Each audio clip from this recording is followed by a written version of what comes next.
Good morning students. Dakha Devi PG college की online classes में आप सभी विद्यार्थियों का एक बार फिर से स्वागत है। मैं इतिहास व्याख्याता आराम और बीए पार्ट सेकेंड ईयर के इतिहास के जो विद्यार्थी हैं उनके लिए मैं जो इतिहास का जो प्रथम पेपर है मध्यकाल भारत का इतिहास, मैं उस प्रथम प्रश्न पत्र का मैं पाठ द्वितीय में जारी करने जा रहा हूँ, है ना। ध्यान से देखना और कोई भी विद्यार्थी है ना वीडियो को स्किप मत करना। देखिए बीए पार्ट सेकेंड ईयर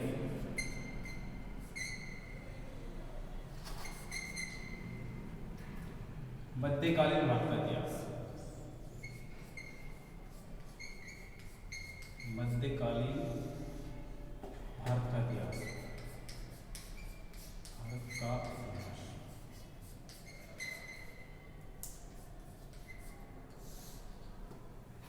मध्यकालीन भारत का इतिहास।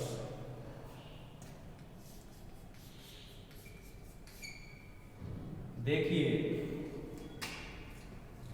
मैंने पार्ट सेकंड मैंने जारी किया था और मैंने इसके बारे में बताया था कि जो विदेशी आक्रांत थे जिसमें मोहम्मद गोरी था, और मोहम्मद गोरी एक ऐसा शासक था जिसने भारत पर है ना 16-17 बार आक्रमण किया था, और आक्रमण का मुख्य उद्देश्य यह था कि भारत में है ना मुस्लिम सत्ता को स्थापित करना और भारत में है ना अधिक से अधिक धन अर्जित करना और अपने साम्राज्य का विस्तार करना उनका मुख्य उद्देश्य यह था।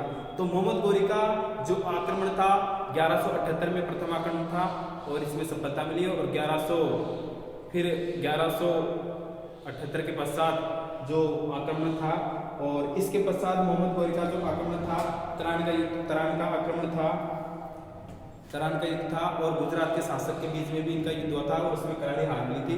तराइन के प्रथम और द्वितीय युद्ध में ना मोहम्मद गोरी को प्रथम युद्ध में मोहम्मद गोरी तो पराजित हुआ था, और द्वितीय युद्ध में मोहम्मद गोरी को ना ऐतिहासिक जीत मिली, और तभी से है ना भारत का इतिहास से है ना का रुख और भी ज्यादा पलट गया था, और भारत में ना मुस्लिम सत्ता एक प्रकार से कायम हो गई थी। तो देखो कि मोहम्मद गोरी है ना जब तराइन के प्रथम युद्ध और तराइन का द्वितीय विजय करने के पश्चात जब वापस लौट रहा था तो 1196 में इससे पहले 1194 में चंदावार का युद्ध हुआ था, और 1194 में चंदावार का युद्ध हुआ था, और इस युद्ध में है ना जयचंद की आंख में तीर लगने से है ना जयचंद युद्ध स्थल में मूर्छित होकर के गिर गया था और उसकी सेना तितर बितर हो गई थी, और इसके पश्चात है ना मोहम्मद गोरी को काफी ऐतिहासिक सफलता हासिल हुई। फिर है ना मोहम्मद गोरी भारत से काफी धन अर्जित करने के पश्चात है ना ये भारत से है ना जा रहा था। जब मोहम्मद गोरी भारत आया था तो गोमल नामक दर्रे से भारत आया था। कौन से दर्रे से? गोमल नाम का एक दर्रा था। गोमल दर्रा जो उत्तरी भारत में पड़ता है, इस दर्रे से है ना मोहम्मद गोरी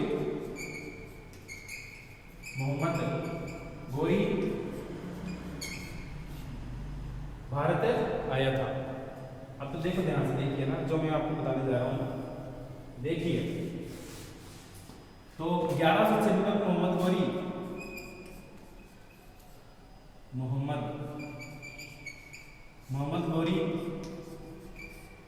1196 में मोहम्मद गोरी अपनी शाही सेनाओं के साथ में है ना ये वापस जा रहा था, तो रास्ते में है ना खोकर नाम की एक जाति पड़ती थी। खोकर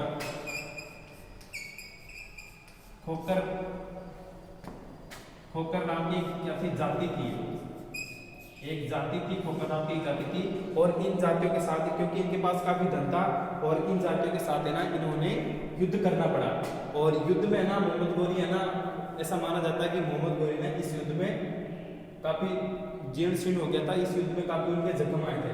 और एक बात और है कि जब मोहम्मद गोरी ने ये तराइन का द्वितीय युद्ध जीता था, तराइन का द्वितीय युद्ध सेकंड वार जीता था कब? 1192 में। तराइन का प्रथम 1191 में हुआ था और तराइन का द्वितीय 1192 में हुआ था। इसका एक पृथ्वीराज चौहान को है ना इस युद्ध में बंदी बना लिया था। किसने? मोहम्मद गोरी ने इस युद्ध में पृथ्वीराज चौहान को बंदी बना लिया था, और उसका एक इतिहासकार था चंद्रबरदाय, और चंद्रबरदाय ने पृथ्वीराज नासो नामक एक नाटक की एक ग्रंथ की रचना की थी ना। तो इस युद्ध में पृथ्वीराज चौहान को बंदी बना लिया था तराइन के द्वितीय युद्ध में। बंदी बनाने के पश्चात ये पृथ्वीराज चौहान को बंदी बनाने के पश्चात पृथ्वीराज चौहान को गौर नामक प्रदेश में ले जाया गया और वहाँ पर है ना इसकी है ना गर्म चूल्हे से दोनों आंखें फोड़ दी गई थी और नमक मिर्ची डाल दिया गया था। काफ़ी बहुत ही बुरा सलूक हुआ था इसके साथ में है ना। और दूसरी बात यह है कि जब मोहम्मद गौरी एक विशाल ऊंचे सिंहासन पर बैठा हुआ था तो इसके समक्ष घुटनों के बल पर है ना पृथ्वीराज चौहान लेटा हुआ था, घुटनों के बल पर था और 2 सैनिक उसको बाहों में जकड़े हुए थे और उसके साथ में है ना चंद्रबरदाई भी था। तो चंद्रबरदाई ने एक शब्दवेदी बाण दिया था कि 4 हाथ 24 गज अंगुल अष्ट प्रमाण ताके सुल्तान बन चुके चौहान। और इस शब्दवेदी बाण से है ना उसने अंदाज लगा दिया था कि मेरे समक्ष है ना मोहम्मद गौरी सिंहासन पर इतनी ऊंचाई पर बैठा हुआ है। और उसने इस शब्दवेदी बाण को सुनकर उसने अंदाजा लगा दिया था कि कितनी ऊंचाई पर है और पास में सैनिकों के हाथ में भाला था और उस भाले को सैनिकों के हाथों में से छीन करके मोहम्मद गौरी के जो उनके समक्ष था पृथ्वीराज चौहान तृतीय के, और उसने भाले को इतनी जोर से फेंका कि वो भाला मोहम्मद गौरी के है ना गले से निकल करके आर पार निकल गया था और इस प्रकार मोहम्मद गौरी का देहांत हुआ था। लेकिन ये किसके अनुसार है? पृथ्वीराज रासो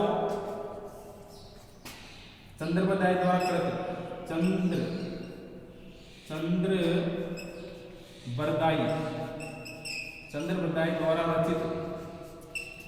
चंद्रबरदाई द्वारा रचित पृथ्वीराज रासो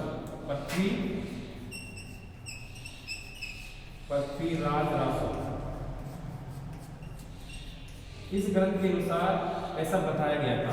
लेकिन ये इस ग्रंथ के अनुसार ऐसा है और ऐसा भी माना जाता है कि 1191 में जब पृथ्वीराज मोहम्मद गौरी वापस लौट रहा था तो रास्ते में खोखर नाम की एक जाति थी जिनके साथ काफी संघर्ष हुआ और इस संघर्ष के जरिए ना उसकी मृत्यु हो गई थी ना। तो अब आगे बात करते हैं। देखिए पृथ्वीराज चौहान के 4 विश्वस्त सेनापति थे और अपनी मृत्यु से पहले मोहम्मद गौरी के 4 विश्वस्त सेनापति थे और मोहम्मद गौरी ने अपनी मृत्यु से पहले अपने 4 विश्वस्त सेनापतियों का ना साम्राज्य का विभाजन किया था। देखो मोहम्मद गौरी के 4 विश्वस्त सेनापति थे, इसके 4 विश्वस्त सेनापति थे मोहम्मद गौरी के सेनापति, 4 विश्वस्त सेनापति थे जिनमें पहला था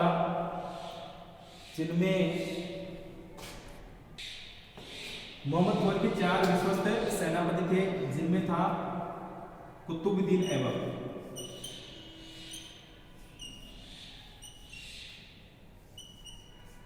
कुतुबुद्दीन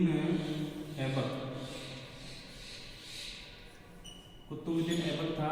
दूसरा था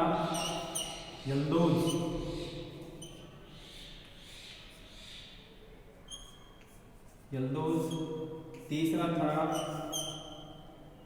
कुबाचा,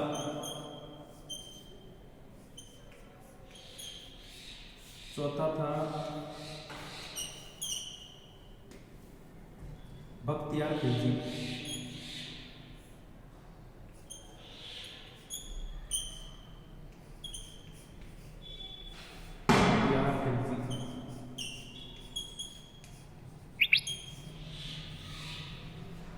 ये 4 सेनापति थे किसके? मोहम्मद गौरी के।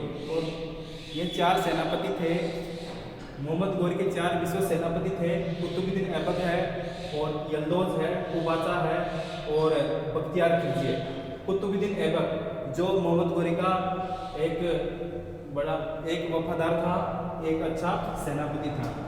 तो मोहम्मद गौरी ने अपनी मृत्यु से पहले साम्राज्य का विभाजन किया था जिसमें है ना कुतुबुद्दीन ऐबक को दिल्ली सल्तनत का साम्राज्य दे दिया था। दिल्ली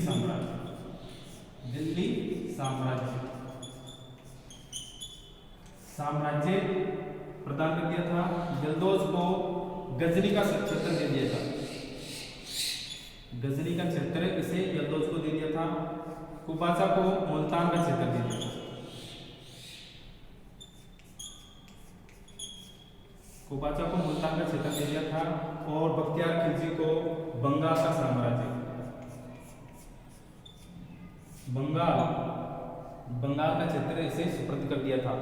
तो देखो कुतुबुद्दीन जो देखो मोहम्मद गोरी ने है ना अपने विश्व सेनापतियों को है ना काफी अच्छा सहयोग दिया था इन चारों सेनापतियों ने मोहम्मद गोरी को। और फिर मोहम्मद गोरी ने अपने सेनापतियों का ना इनके बीच में ना साम्राज्य का विभाजन किया था जिनमें कुतुबुद्दीन ऐबक है कुतुबुद्दीन को दिल्ली सल्तनत या दिल्ली साम्राज्य का क्षेत्र दे दिया था। क्योंकि है ना जब मोहम्मद गोरी ने तराइन का प्रथम और द्वितीय और चंदवार के युद्ध में ना काफी ऐतिहासिक सफलता अर्जित की थी और भारत के उत्तर भारत के जो आसपास के छोटे मोटे जो क्षेत्र है स्वतंत्र क्षेत्र थे इन इलाकों पर है ना काफी अपनी सफलता अर्जित कर ली थी और ये सारे इलाके इसके अधीन हो गए थे। यल्दौज है जो एक मध्य एशिया का क्षेत्र था जो मोहम्मद गजनी के क्षेत्र का मोहम्मद गजनी का क्षेत्र था। ये मोहम्मद गजनी था ना और गजनी की मृत्यु के पश्चात मोहम्मद गोरी ने इस क्षेत्र पर अपना अधिकार कर लिया था। तो गजनी का क्षेत्र किसे दे दिया था? यल्दौज को दे दिया था। फिर है कोबाजा, तो कोबाजा को है ना मुल्तान का क्षेत्र दे दिया था, मुल्तान का क्षेत्र दे दिया था। फिर है बख्तियार खिलजी और बख्तियार खिलजी को बंगाल का क्षेत्र दे दिया था।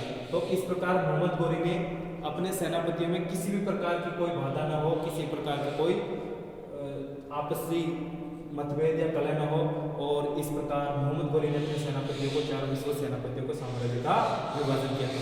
तो अब हम पढ़ते हैं कुतुबुद्दीन ऐबक के बारे में। दिल्ली सल्तनत का साम्राज्य है ना, अब यहाँ से टॉपिक प्रारंभ होता है आपका दिल्ली सल्तनत का साम्राज्य।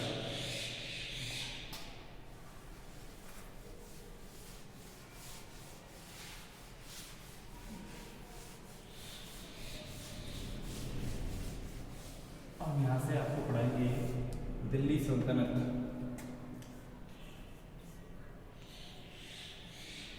दिल्ली सल्तनत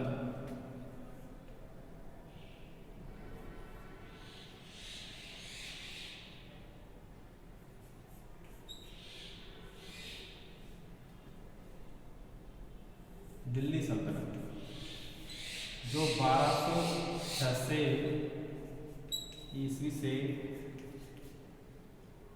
1526 ईस्वी तक 26 ईस्वी तक। देखो दिल्ली सल्तनत पर मुसलमानों ने जो शासन किया था 1206 ईस्वी से 1526 ईस्वी तक है ना, दिल्ली सल्तनत पर है ना 5 राजवंशों ने राज किया था। दिल्ली सल्तनत पर दिल्ली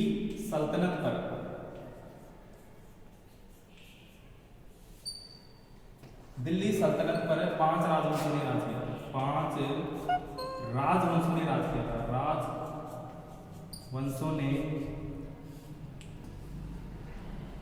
राज किया था।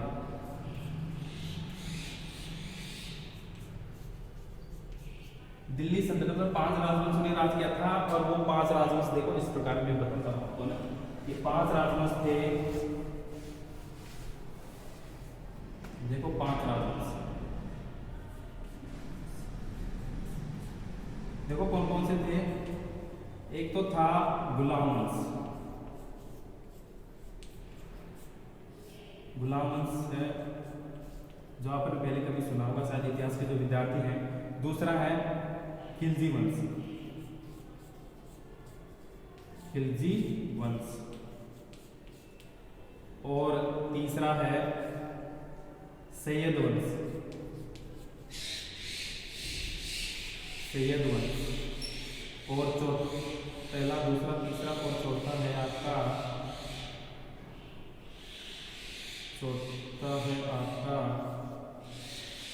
तुगलक वंश, तुगलक वंश। और इसके पश्चात अगला है आपका लोधी वंश, अगला है आपका लोधी वंश, अगला है आपका लोधी वंश। देखिए ये दिल्ली सल्तनत पर 5 राजवंशों ने राज किया था। दिल्ली सल्तनत पर कितने राजवंश थे? 5 राजवंश थे और 5 राजवंशों ने राज किया था, जिसमें देखो 1206 से 1526 ईस्वी तक चला था, यानी कि गुलाम वंश की स्थापना से पानीपत के प्रथम युद्ध तक चला था ना। अब देखिए मैं आपको बताने जा रहा हूँ ना ध्यान से। तो एक सेकंड, मैं आपको बताने जा रहा था कि दिल्ली सल्तनत पर 5 राजवंशों ने राज किया था, जिसमें था पहला था गुलाम वंश। और गुलाम वंश ने है ना 1206 से 1290 ईस्वी तक शासन किया था। 1200 ईस्वी तक शासन किया था। फिर है खिलजी वंश। खिलजी वंश 1290 से 1320 ईस्वी तक शासन किया। 1320 ईस्वी तक शासन किया था। फिर है सैयद वंश। सैयद वंश 1320 ईस्वी से 1398 तक शासन किया था। 1398 तक शासन किया था। और सैयद वंश के शासनकाल में है ना तैमूर ने भारत पर आक्रमण किया था। और फिर है तुगलक वंश। तुगलक वंश ने शासन किया था 1414 ईस्वी से 1451 तक शासन किया था। इसने 51 ईस्वी तक शासन किया था। फिर है लोधी वंश। और 1451 से लगा करके 1526 ईस्वी तक 1526 ईस्वी तक लोधी वंश के शासकों ने शासन किया था।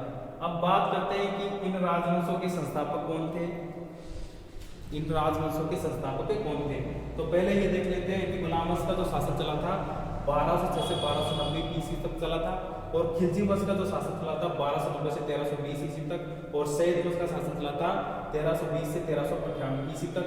फिर तुगलक वंश का शासन चला था 1414 से 1451 ईस्वी तक। और फिर लोधी वंश का शासन चला था 1451 से 1526 ईस्वी तक, यानी पानीपत के प्रथम युद्ध तक।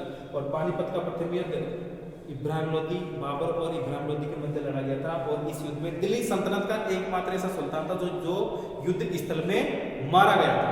अब देखिए, अब इनके संस्थापक की बात करते हैं। देखिए, मैं एक बार इसको मिटा लेता हूँ, फिर बाद में लिख देता हूँ ना।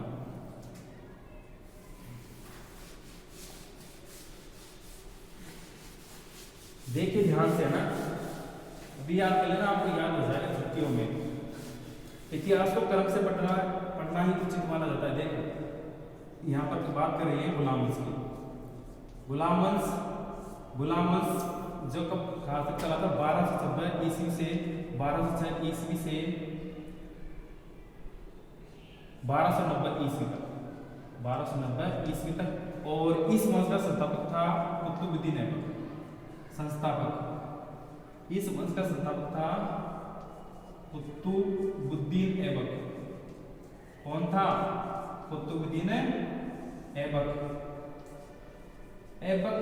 कुतुबुद्दीन को दिया हुआ एक पद था, ऐबक को पद दी गई थी। और ऐबक है ना, ऐबक का शाब्दिक अर्थ होता है चंद्रमा के समान दिखाई देने वाला। यानी कि कुतुबुद्दीन ऐबक है ना काफी शुद्र था, अच्छा दिखाई देता था, इसलिए इसको ऐबक की उपाधि दी गई थी। और ऐबक का अर्थ होता है कि चंद्रमा के समान प्रज्वलित, चंद्रमा के समान दिखाई देने वाला व्यक्ति। अब देखिए, फिर था गुलाम वंश हो गया। फिर खिलजी वंश। खिलजी